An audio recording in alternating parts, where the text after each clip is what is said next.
Labas, čia laida 5 ir dabar jūs išgirsit daug ne į temą dalykų, kuriuose kažkodėl bus skaičius 5.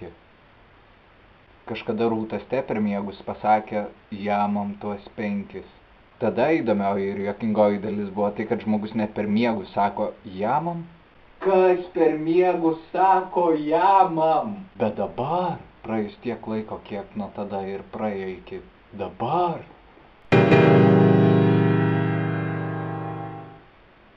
Ir tai nieko nekeičia.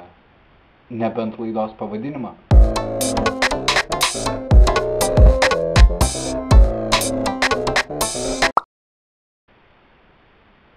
Faktai! Vidutiniškai normalus žmogus per savo normalų gyvenimą suvalgo daugiau nei 5 svorus.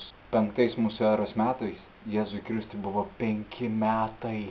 Mano mama mokėsi 5-tukais. Tais laikais tai buvo puiku. Šiais laikais tai 5. Aš turiu 5 pirštus. Ir aš tai pasakiau su ūsais. Ir aš su ūsais dabar sėdi prie mano kompo.